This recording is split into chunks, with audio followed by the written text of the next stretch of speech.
नमस्कार, घड़ी में बजने वाले हैं 4 और मैं दीपाली नंदा आपके लिए लेकर आ गई हूं आवाज समाचार बुलेटिन की शुरुआत करेंगे इस वक्त की बड़ी हेडलाइंस के साथ। भूकंप के जोरदार झटकों से कांपी म्यांमार की धरती। 7.7 की तीव्रता से म्यांमार में भारी तबाही। थाईलैंड के बैंकॉक में भूकंप से गिरी इमारत। पीएम मोदी ने जताई चिंता, पोस्ट किया दोनों देशों को हर संभव सहायता देने के लिए भारत तैयार। 25,000 करोड़ रुपए की इलेक्ट्रॉनिक्स पीएलआई स्कीम को हरी झंडी। कैबिनेट की बैठक में बड़ा फैसला। Battery, display, PCB, camera module बनाने के लिए पीएलआई। होटल रेस्टोरेंट में सर्विस चार्ज पर ग्राहकों को बड़ी राहत। दिल्ली हाईकोर्ट ने कहा यह पूरी तरह से वॉलेंट्री है, इसे ग्राहकों के ऊपर थोपा नहीं जा सकता। रेस्टोरेंट एसोसिएशन पर 1 लाख रुपए का लगाया जुर्माना। 1 अप्रैल से महंगी होंगी डायबिटीज, बुखार और एलर्जी की दवाएं। सरकार ने 800 से ज्यादा जरूरी दवाओं के दाम में करीब 2.25% की बढ़ोतरी को दी मंजूरी। अप्रैल सीरीज के पहले दिन बाजार में उतार चढ़ाव। सेंसेक्स निफ्टी गिरावट के साथ बंद। Mid cap small cap index ऊपरी सर से फिसले। आईटी, रियलिटी, ऑटो शेयर्स में बिकवाली। मेटल, फार्मा, एनर्जी इंडेक्स गिरावट पर बंद। राज्यसभा में राणा सांगा के मुद्दे पर संग्राम। किरेन रिजिजू बोले राणा सांगा देश के हीरो, होना चाहिए सम्मान। विपक्ष ने मुद्दे को दिया जातीय रंग। खड़गे बोले विरोध के नाम पर किसी का घर तोड़ना ठीक नहीं। कड़े सुरक्षा इंतजाम के बीच दिल्ली से यूपी तक पढ़ी गई अलविदा जुम्मे की नमाज। पूरे संभल शहर को छावनी में किया गया तब्दील। लंदन के केलॉग कॉलेज में ममता बनर्जी के भाषण में हंगामा। लोगों ने ममता से पूछे तीखे सवाल। भारत के दुनिया की बड़ी अर्थव्यवस्था बनने के सवाल पर ममता बोली मैं इससे असहमत। बीजेपी बोली विदेशी धरती पर ऐसा व्यवहार कौन कर सकता है।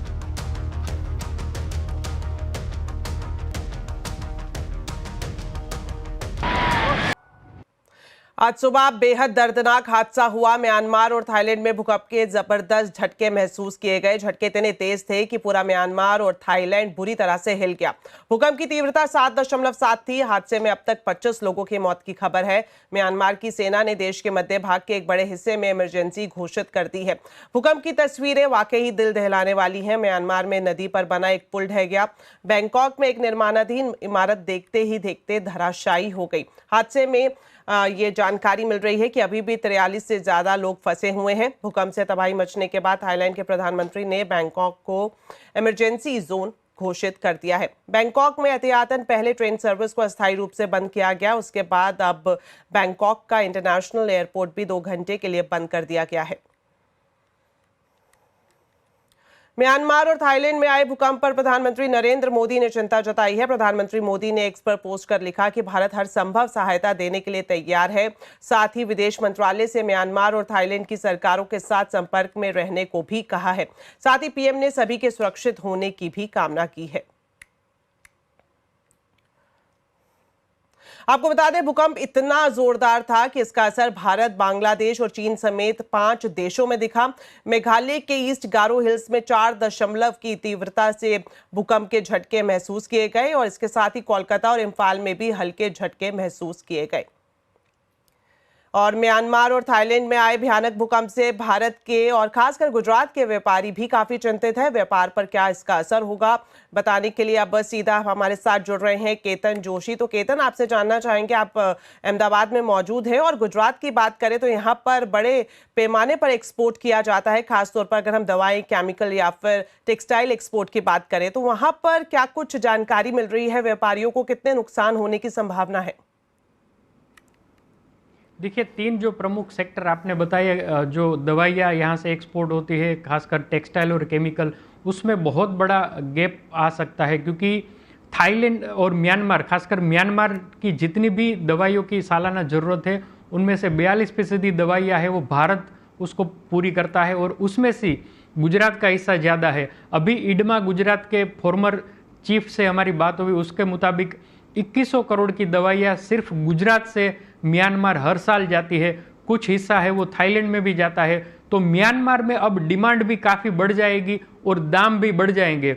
दूसरा, जो केमेक्सेल के जो फॉर्मर चेयरमैन है उनसे हमारी बात हुई, तो जो टेक्सटाइल की बात करें तो 2 बड़े शहर अहमदाबाद और सूरत से सालाना 600 करोड़ से ज़्यादा का कपड़ा वहाँ जाता है, तो उसमें भी डिमांड भी आ सकती है और पेमेंट फंसने की भी एक पूरी संभावना है। और केमिकल का भी एक बहुत बड़ा हिस्सा है वो इन दो देशों में जाता है। तो व्यापारी चिंतित है।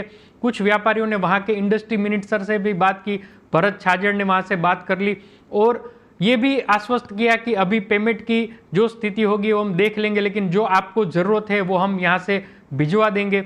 दवाइयों की खास ज़रूरत रहेगी तो गुजरात के व्यापारी, खासकर जो फार्मास्यूटिकल यूनिट के जो ओनर है, उन्होंने भी ये विश्वास दिलाया है कि जितना भी दवाइयों का जत्था चाहिए वो हम देंगे।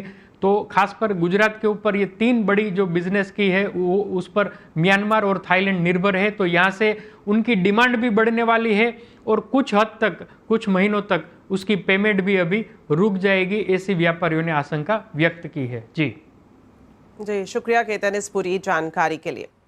चलिए बढ़ते हैं आगे और आपको बता देते हैं आज कैबिनेट में पीएलआई स्कीम को लेकर बड़ा फैसला हुआ है। क्या कुछ इसकी जानकारी है, ये जानते हैं असीम मनचंदा से। हमारे साथ असीम लाइव जुड़ गए हैं। तो असीम बताएं, इलेक्ट्रॉनिक्स पीएलआई की बात करें तो आज कितना बड़ा फायदा है इस इंडस्ट्री के लिए?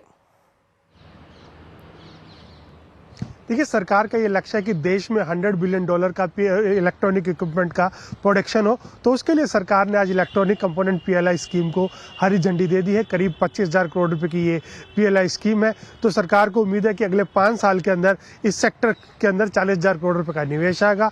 इतना ही नहीं, करीबन 50 से $60 बिलियन का उत्पादन भी इलेक्ट्रॉनिक मैन्युफैक्चरिंग के अंदर देखने को मिलेगा। इस पीएलआई का स्कीम का जो फोकस है वो खासतौर पर की बैटरीज, कैमरा मॉड्यूल्स, पीसीबीज के ऊपर ही ज्यादातर रहेगा। तो कैबिनेट ने आज इस स्कीम को हरी झंडी दे दी है। अब जल्दी सरकार ने इस इंसेंटिव्स का ऐलान कर देगी, कंपनियों से आवेदन मंगाने की शुरुआत करेगी। पहले ही सरकार एक सेमीकंडक्टर की स्कीम्स लेकर के आ चुकी है और अब इसे जो ये अब सरकार अब इलेक्ट्रॉनिक मैन्युफैक्चरिंग की पीएलआई स्कीम लेकर के आई है। इससे सेक्टर को एक बड़ा फायदा पहुंचने वाला है, एक बड़ा बूस्ट मिलेगा और आगे चल करके देश में $40 से $60 बिलियन का इलेक्ट्रॉनिक कंपोनेंट्स का मैन्युफैक्चरिंग हो जाएगी। शुक्रिया असीम इस पूरी जानकारी के लिए। लेकिन आप हमारे साथ बने रहें, एक और खबर के लिए आपके पास वापस लौटेंगे। इस बीच आपको बता दें, एक बड़ी खबर आई है दिल्ली हाई कोर्ट से, जिसने कंज्यूमर के हित में बड़ा फैसला सुनाया है। होटल और रेस्टोरेंट सर्विस चार्ज लगाने पर दिल्ली हाई कोर्ट ने ग्राहकों को बड़ी राहत दी है। दिल्ली हाई कोर्ट ने कहा है कि पूरी तरह से स्वैच्छिक है और होटल इसे ग्राहकों पर नहीं थोप सकते। इस मामले में दिल्ली हाई कोर्ट ने रेस्टोरेंट एसोसिएशन पर 1 लाख रुपए का जुर्माना भी लगाया है। असीम हमारे साथ जुड़े हुए हैं जो लगातार इसको ट्रैक कर रहे हैं। तो असीम बताएं, क्या जानकारी है आपके पास?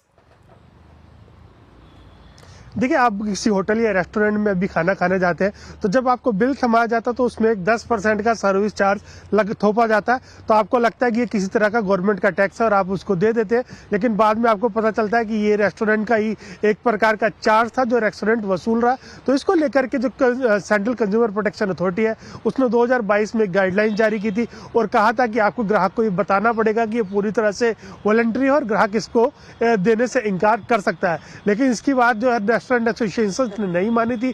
उन्होंने इस सीसीपीए की इन गाइडलाइंस को दिल्ली हाईकोर्ट के अंदर चुनौती दी थी। दिल्ली हाईकोर्ट ने आज अपना फैसला सुनाया। दिल्ली हाईकोर्ट ने कहा कि सीसीपीए के पास इन ये रेस्टोरेंट के ऊपर एक इस तरह की गाइडलाइंस निकालने का अधिकार है और ये पूरी तरह से वॉलंटरी है। इसको आप ग्राहक के ऊपर नहीं थोप सकते। अगर आप ये ग्राहक से चार्ज करना चाहते हो तो आपको इसका नाम बदलना पड़ेगा। आपको इसका नाम बदल करके आप कुछ भी रख सकते हैं, स्टाफ चार्जेस कर सकते हैं, लेकिन इसका नाम आप सर्विस चार्ज नहीं रख सकते। तो एक ग्राहकों के लिए एक बड़े राहत की बात है कि अब वो जाएंगे रेस्टोरेंट के अंदर तो वहां पर उनको ये टैक्स उनसे अगर इससे मांगा जाता है या वसूला जाता है तो वो उसको देने से इनकार कर सकते हैं। जी शुक्रिया सीम इन दोनों खबरों पर हमारे साथ जुड़ने के लिए और विस्तार से जानकारी देने के लिए। चलिए बढ़ते हैं आगे और आपको बता दें 1 अप्रैल से डायबिटीज, बुखार और एलर्जी की दवाइयां महंगी होने जा रही हैं। सरकार ने national list of essential medicine के तहत आने वाली इन दवाइयों के दाम करीब 2% बढ़ाने की मंजूरी दे दी है। आपको बता दें इस लिस्ट में ऐसी 800 से ज्यादा दवाइयों के नाम शामिल हैं जिनकी कीमतें बढ़ाने को मंजूरी सरकार की तरफ से दे दी गई है। खास तौर पर अगर हम मास कंजम्पशन दवाइयों की बात करें तो इसमें पैरासीटामोल का नाम शामिल है, एजिथ्रोमाइसिन है, एंटी एनीमिया दवा है और साथ ही साथ जो विटामिन और मिनरल्स की गोलियां आती हैं वो भी इसमें शामिल है जिनके दाम 1 अप्रैल से बढ़ जाएंगे। आपको ये भी बता दें कि दवा के कच्चे दाम में जो महंगाई है उसके चलते फार्मा कंपनियां लगातार कीमतें बढ़ाने की मांग कर रही थी और सरकार ने होलसेल प्राइस इंडेक्स के साथ तालमेल बिठाते हुए 0.25% तक इजाफा करने की मंजूरी दे दी है। अब बात करते हैं शेयर बाजार की। अप्रैल सीरीज के पहले दिन बाजार में उतार चढ़ाव रहा। सेंसेक्स निफ्टी गिरावट के साथ बंद हुए। निफ्टी 73 पॉइंट गिरा तो वहीं सेंसेक्स 192 पॉइंट फिसलकर बंद हुआ। Mid cap small cap index ऊपरी स्तर से फिसलकर बंद हुए। एफएमसीजी को छोड़कर बीएसई के सभी सेक्टर इंडेक्स में काफी प्रेशर देखने को मिला। डिटेल्स लेते हैं कंचन से। तो कंचन, बताएं आज किन सेक्टर में मंदी रही और कहां तेजी दिखाई दी?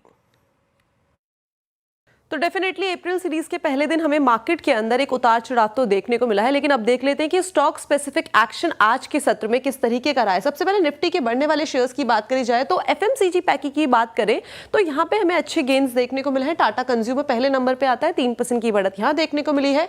कोटक महिंद्रा बैंक भी इनफैक्ट 2% की बढ़त के साथ बंद हुआ है। ऑयल एंड गैस में भी अच्छा खासा इजाफा है। ब्रेंट क्रूड के जो प्राइसेस हैं वो काफी नरम हो चुके हैं, जिसका रिफ्लेक्शन ओएनजीसी 2% की बढ़त और अपोलो हॉस्पिटल भी करीबन 2% के इजाफे के साथ बंद हुआ है। लूजिंग स्ट्रीक में सिप्ला 3%, श्रीराम फाइनेंस में 3.5%, विप्रो 4% और इंडसइंड बैंक भी 4% की कमजोरी के साथ आज के सत्र में बंद हुआ है। आईटी पैक में काफी ज्यादा प्रेशर देखने को मिला है। ऑटो, अब बात कर लेते हैं मिड कैप की, जहां पे सोलर इंडस्ट्री में 3% का इजाफा, हिंदुस्तान जिंक 3.25%, आईजीएल 4% और बीएसई में करीब 17% का इजाफा देखने को मिला है जब से सेबी का सर्कुलर आया है।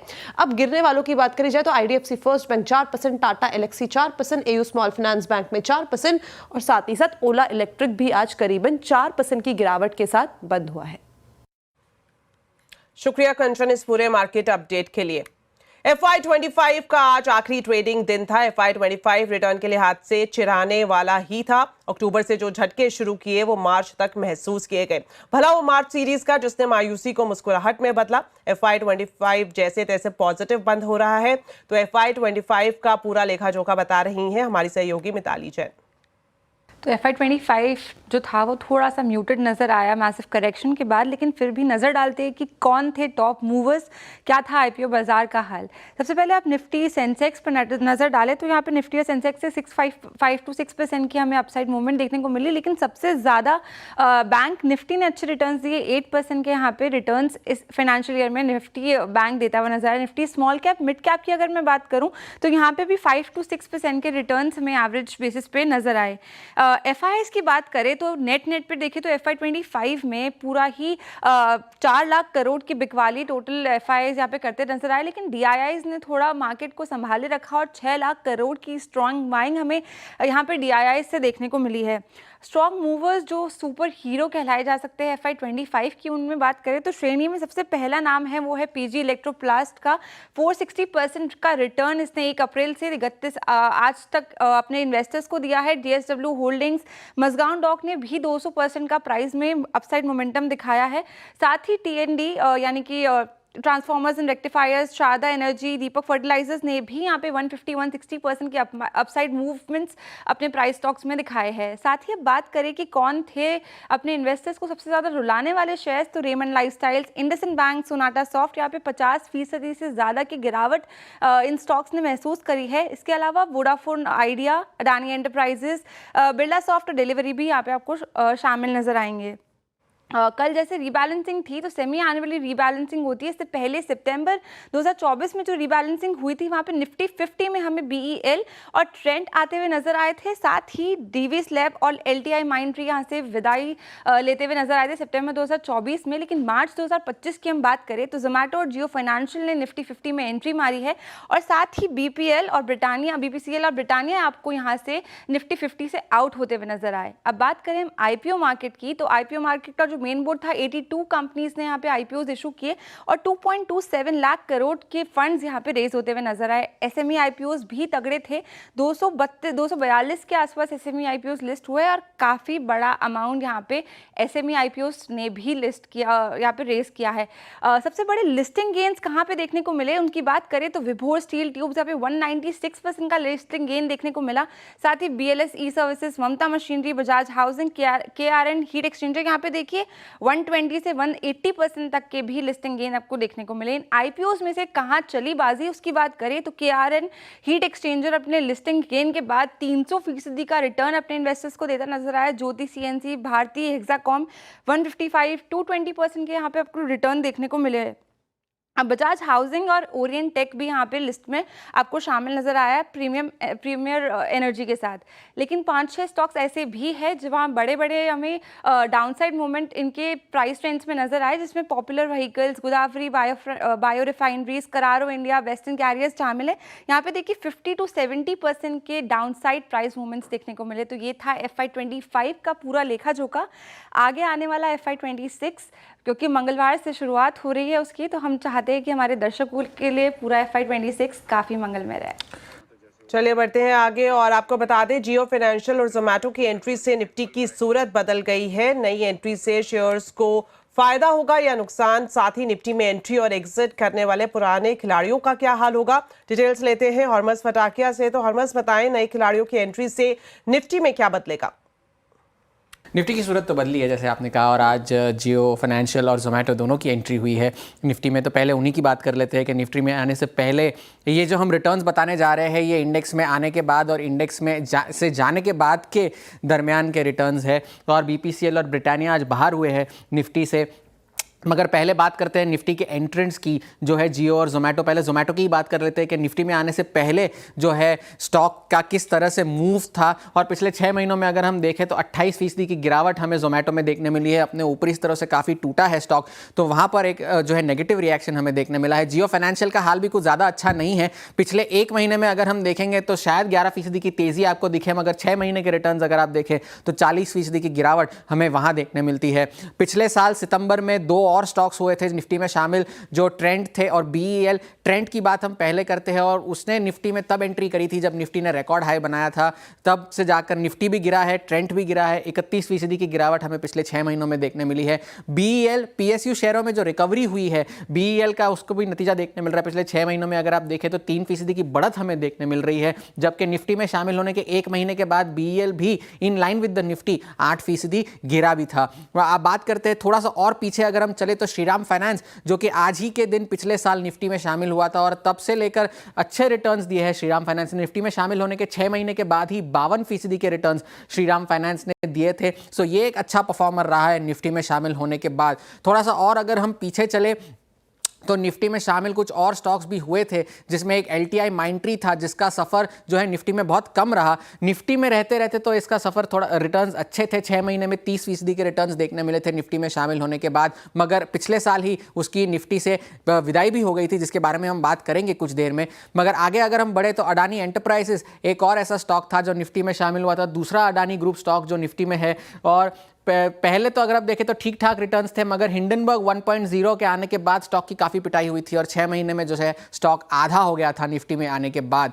आखिरी स्टॉक जिसकी हम बात करेंगे वो है अपोलो हॉस्पिटल्स। वो मार्च 2022 में निफ्टी का हिस्सा है। पहले 6 महीने में कुछ ज़्यादा अच्छा परफॉर्मेंस नहीं था उसका, मगर आगे चलकर स्टॉक ने काफ़ी अच्छे रिटर्न्स दिए हैं, रिकॉर्ड हाइज भी बनाए हैं। ये तो हुई उन स्टॉक्स की बात जो कि निफ्टी में शामिल हुए थे। अब उनकी बात करते हैं जो निफ्टी से बाहर हुए थे, और पिछले साल ही निफ्टी से बाहर हुआ था डिवीज़ लेबोरेटरीज। काफ़ी वॉलेटाइल मूव्स इसमें देखने मिले थे 6 महीनों में। फिलहाल तो 6% की तेजी है, मगर कोई ज़्यादा ट्रेंड वाले रिटर्न्स यहाँ देखने नहीं मिले हैं। हम बात कर भी रहे थे LTI माइंट्री की, जब निफ्टी से वो निफ्टी में शामिल होते होते तो उसकी अच्छी रिटर्न्स देखने मिले थे, मगर निफ्टी से बाहर होने के बाद स्टॉक की काफ़ी पिटाई हुई है रिकॉर्ड हाई से। इनफैक्ट आज ही उसको एक डाउनग्रेड भी मिला है, तो वहाँ पर एक अच्छे रिटर्न्स नहीं आए हैं। मगर कुछ ऐसे स्टॉक्स भी है जिनकी काया पलट गई थी निफ्टी से बाहर होने के बाद। उसमें से एक है UPL।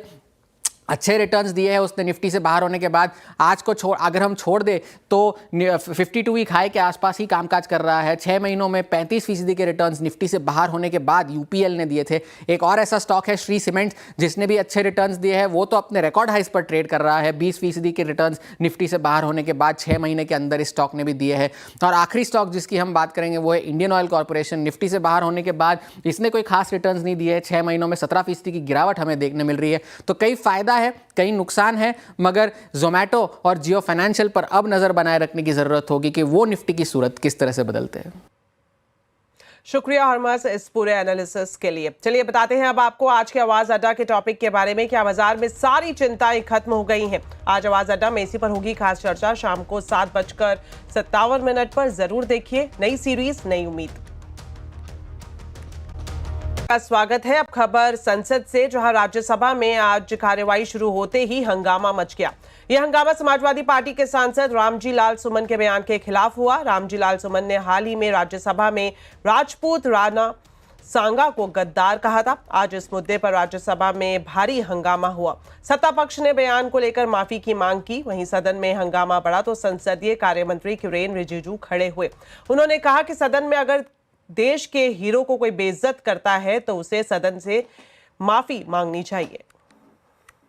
मेरा तरफ से ये दरखास्त है, हम लोग आपका स्टेटमेंट को, ऑब्जर्वेशन को एंडोर्स करते हुए विशेष करके जो इंडी गठबंधन है कि नेता कांग्रेस पार्टी को भी मैं अनुरोध करता हूं, आप भी खुले तौर पर ऐसे स्टेटमेंट का खंडन कीजिए। और चेयरमैन साहब ने जो ऑब्जर्वेशन किया है, कोई भी रीजन, कोई भी जाति का नेशनल हीरो को अपमान नहीं करना चाहिए, देश में भी और इस सदन में भी। वहीं दूसरी तरफ रामजी लाल सुमन के बयान पर विपक्ष एकजुट दिखाई दिया। राज्यसभा में विपक्ष के नेता मल्लिकार्जुन खड़गे ने रामजी लाल सुमन के बयान का बचाव करने की कोशिश की। देश में जो भी पैट्रियट्स हैं, देश के लिए लड़े हैं, उनका मैं सम्मान करता हूं, लेकिन इसका मतलब ये नहीं है कि कानून अपने हाथ में लेकर अगर कोई किसी के घर पे जाकर तोड़फोड़ करता है, ये और तोड़फोड़ करता है, अगर उसकी संपत्ति को तोड़ता है, ये कभी हम नहीं मानेंगे। इसको मैं खंडन करता हूं। पश्चिम बंगाल की मुख्यमंत्री ममता बनर्जी के लंदन में दिए भाषण को लेकर विवाद गहरा गया है। ममता बनर्जी लंदन के दौरे पर हैं। वहां के केलॉग कॉलेज में छात्रों को संबोधित कर रही थी। इस दौरान छात्रों ने उनसे भारत को लेकर सवाल पूछा ये गया कि भारत दुनिया की तीसरी बड़ी अर्थव्यवस्था बनने की तरफ है, इस पर आपका क्या कहना है? तो ममता ने जवाब दिया कि मैं इससे असहमत हूं। India has already overtaken the UK. We are now the 6th largest economy. India is the 5th largest economy. Soon it will be the 3rd largest economy in the world. By 2060, I predict it will be the number 1 economy in the world. And India as a country. So I will defer that. आपको बता दें, London में ममता बनर्जी के कार्यक्रम में उस वक्त हंगामा बढ़ गया जब कुछ लोगों ने उनसे कोलकाता के आरजी कर अस्पताल रेप और हत्याकांड के बारे में सवाल पूछ लिया, जिस पर ममता बनर्जी भड़क गई और सवाल पूछने वालों को लेफ्ट, अल्ट्रा लेफ्ट और कम्युनल फोर्स बता दिया। हालांकि बाद में उन्होंने आरजी कर मामले में कुछ भी बोलने से इनकार कर दिया।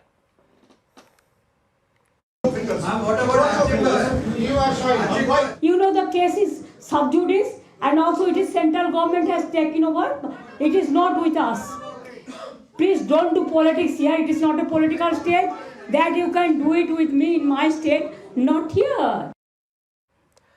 लंदन में ममता बनर्जी के बयान को लेकर सियासत भी शुरू हो गई है। बीजेपी ममता के बयान पर जबरदस्त हमला बोल रही है।